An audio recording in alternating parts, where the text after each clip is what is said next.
Sebelum melanjutkan, jangan lupa subscribe dulu. Terima kasih. Bab 424 Cara Menyelesaikan Ujian. Martin benar. Jordan akan menjalani ujian dengan cara yang sulit jika ia tetap dalam status quo. Ia yakin bahwa ia akan mendapatkan persetujuan kakeknya jika ia membuat prestasi besar dalam cara yang sulit. Sambil mengepalkan tangannya, Jordan diam-diam mengambil keputusan. Aku pasti akan lulus ujian bisnis secepatnya. Martin juga menyemangati Jordan. Nak, meskipun peluang untuk membuat perubahan di dunia bisnis sangat rendah sekarang karena asetmu dibekukan, kamu anak yang cerdas dan aku yakin kamu akan mampu memikirkan cara untuk mencapai prestasi yang luar biasa. Lakukan saja. Dengan aset, rekening bank, dan akun pembayaran selulernya yang semuanya dibekukan, Jordan bahkan tidak dapat membuka perusahaan sekarang. Namun, Martin dan Jordan yakin bahwa Jordan dapat berhasil. Jordan, sebelum kau pergi, aku akan memberimu nasihat lagi. Orang-orang yang menyakiti dan mengalahkanmu biasanya adalah orang-orang terdekatmu. Para leluhur kita telah mengatakan dan menulis banyak ideologi dan filosofi yang menggugah pikiran. Bacalah lebih banyak buku leluhur kita saat kau punya waktu, dan aku dapat menjamin bahwa kau akan memperoleh banyak manfaat.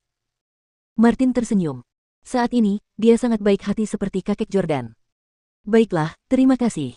Aku akan pergi dulu dan kembali menemuimu lain kali. Bagus, aku akan menunggu kabar baikmu. Melihat kepergian Jordan, Martin tersenyum dan bergumam sendiri. Lakukanlah dengan berani. Jordan, apapun yang kau lakukan dan terlepas dari apakah kau menyelesaikan ujian ini dengan menipu atau mengandalkan kemampuanmu yang sebenarnya, aku akan membantumu secara diam-diam. Martin gembira, mengetahui bahwa dia tidak jauh dari mengungkap rahasia Stele.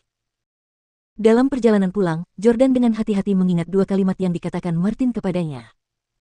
Artinya, apakah sesuatu itu beruntung atau tidak bukanlah sesuatu yang pasti.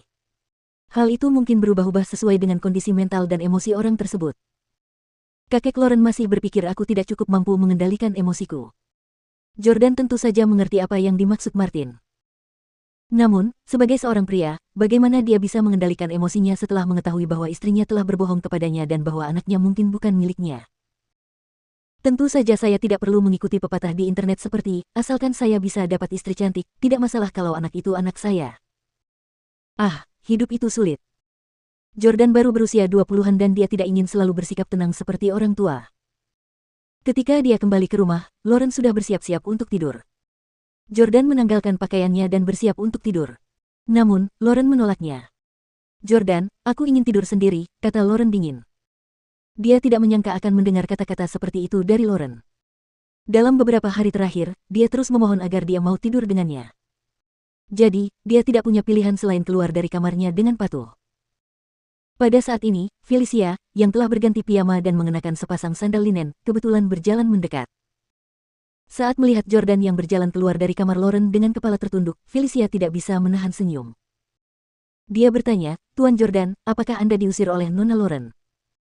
Bagaimana mungkin Jordan mengakui hal yang memalukan seperti itu? Selama 3 tahun pernikahannya dengan Hailey, dia tidak pernah sekamar dengannya. Setelah itu, dia bersumpah bahwa dia tidak akan pernah membiarkan hal seperti itu terjadi lagi. Namun hari ini, Lauren membiarkan Jordan mencicipinya sekali lagi. Jordan berkata dengan wajah serius, diusir.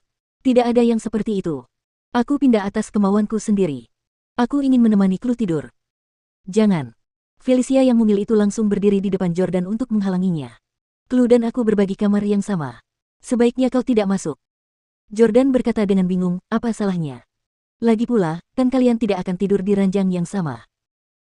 Merasa sedikit malu, Felicia berkata, Tuan Jordan, Anda sangat tampan. Saya tidak akan bisa menahan diri jika kita tidur di kamar yang sama. Jordan terdiam. Kau benar, tapi aku tahu kau tidak menyukaiku. Lupakan saja, aku akan tidur di kamar tamu.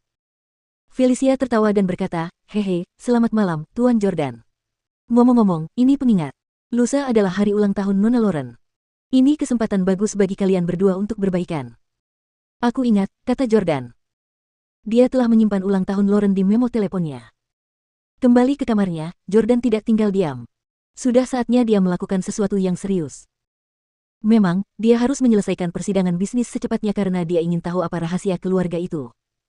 Dia harus tahu mengapa Jamie ingin menyakitinya dan mengapa ayah Victoria, yang jelas masih hidup, tidak menghubungi Victoria dan Emily selama 11 tahun.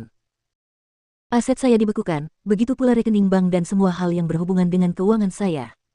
Saya tidak dapat menggunakannya. Uang berbicara dalam bisnis. Tanpa uang, saya tidak dapat mendirikan perusahaan, menjadi pemegang saham, atau berinvestasi dalam apapun. Apa yang diperlukan untuk menjadi tokoh yang bermartabat di dunia bisnis dalam keadaan seperti ini? Setelah berpikir matang-matang, dia menyadari bahwa itu mustahil. Jordan kini menghadapi masalah kredit. Ia telah masuk daftar hitam bank, dan semua perusahaan tidak mungkin bisa bekerja sama dengannya. Yang ia miliki hanyalah sekelompok antek dengan sedikit kecerdasan bisnis. Setelah merenungkannya selama 1 jam penuh, Jordan menjadi bingung. Ini jalan buntu. Sehebat apapun kecerdasan bisnis yang saya miliki dan seberapa cakapnya saya, mustahil bagi saya untuk meraih prestasi apapun di dunia bisnis. Karena saya bahkan tidak memiliki kualifikasi untuk berusaha memulai. Begitu saya mulai mengerjakan proyek tertentu dan bersiap untuk memulai bisnis, proyek itu akan langsung dibatalkan. Apa yang harus saya lakukan untuk keluar dari ini? Jordan tiba-tiba teringat sebuah pepatah. 2 tikus jatuh ke dalam seember krim, dan yang pertama menyerah dan tenggelam. Namun, tikus kedua berjuang keras hingga akhirnya ia mengubah krim itu menjadi mentega dan keluar. Ini adalah kutipan dari film sutradara terkenal Steven Spielberg, Catch Me If You Can.